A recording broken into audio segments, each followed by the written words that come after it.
Actually, I don't have any prepared materials. But I have so much to say. Anyway, how is it that we all are here today? I could give you one reason, one sentence. This is it. Were it not for this book, we will all not be assembled here today. When I undertook this project, actually, it fell upon me. I'll be very quick on this part. When my mother passed away, I didn't even know her father's name. I only knew that he was stabbed to death. And I needed to know the name. So this Yiska book, it's not a Yiska book, it's a Zamo book, by the way, which means an anthology, was on her bookshelf as much. And I had read the little 22 pages in English. So I looked it up, and there was my grandfather, Shlomo Huberman. And I realized I was named after him.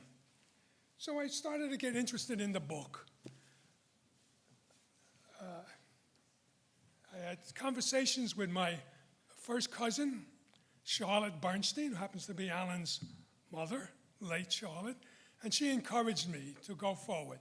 So I started a project to translate the book. Not my intention. I'm not a Yiddishist. Yiddish was my first language, but the language I spoke was Hamish Yiddish, the Yiddish you speak at home, not the Yiddish that you find in this book.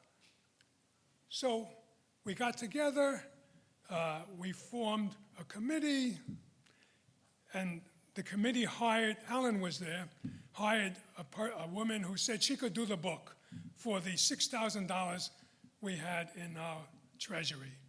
And we got $6,000 worth of translation. I went to a Mama Lotion conference at Rutgers, and the late Jerry Foreman told me, the book is no good. The translation is no good, and I'll prove it to you. And he did. It was a piece of junk. Excuse me for saying so, at least to my standards. So anyway, I felt kind of responsible, so I myself personally undertook the translation of the book. Now, the book itself is written in Yiddish characters, but it speaks in 4 languages: Old Yiddish, Hebrew, Ukrainian, and Russian. As I started this thing, and we remember when I gave, I think Kevin and Adam Werbach were all there, you saw the interlineations that I had to make, so I finally decided to junk the whole thing and start over again. Anyway, there came a point where I had to outsource it. But it also came, even the outsourcers did not know Russian, did not know Ukrainian, so I needed help. So I got help in Ukrainian from Alex Dunay. Alex Dunay was our guide when we were in Ukraine in 2010, and he's been very gracious and very helpful. And finally, I myself learned to read Russian, Cyrillic.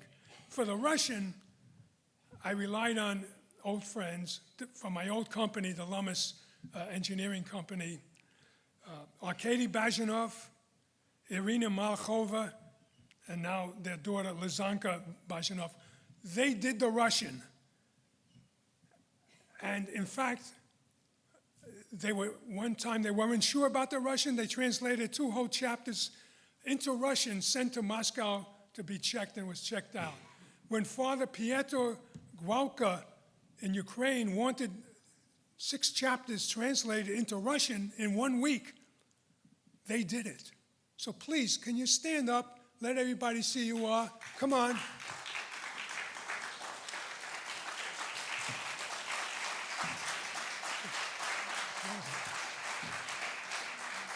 Now, Lizanka has offered to do a project. What is your project, Lizanka? Come on, stand up and tell us. The entire book will be translated into Russian.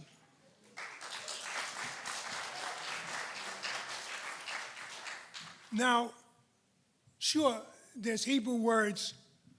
It says,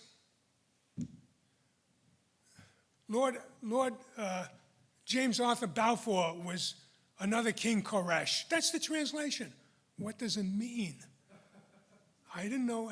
You heard of David Koresh down in Texas, but who is Koresh? Who is King Koresh? He happened to have been, that's the Hebrew name for Cyrus the Great. And what's the relationship between King Koresh and Arthur Balfour?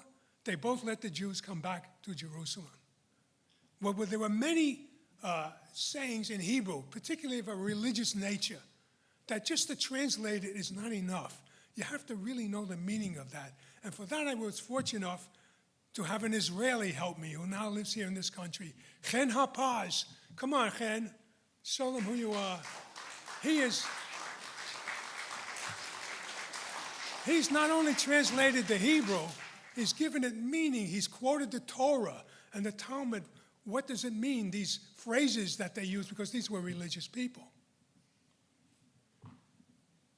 Now, and by the way, when I outsourced this work, not one of them was perfect.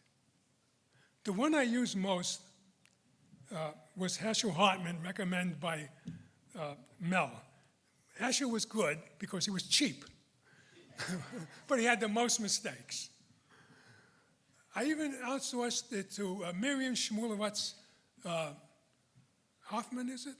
Yeah, Miriam Shmulevitz Hoffman, professor at Columbia University, the mother of the comedian Abi Hoffman. She made 2 mistakes because I checked every single word. And when I asked her, Professor Hoffman, how did you make these mistakes? She says, well, I would have to look it up in a dictionary, and that takes time, and time is money. That was the response. So for me, I'm a perfectionist. That's why I know Barbara's been nagging me about it, and she's right. There's got to be an end to it. I hope there is an end. I thought I was finished. I sent it down. We had a Lance Froy in Florida who would put it in the form for publication. Well, she had more in mind. She was restructuring the book. And we had problems. I mean, not personal problems, but problems in context. The first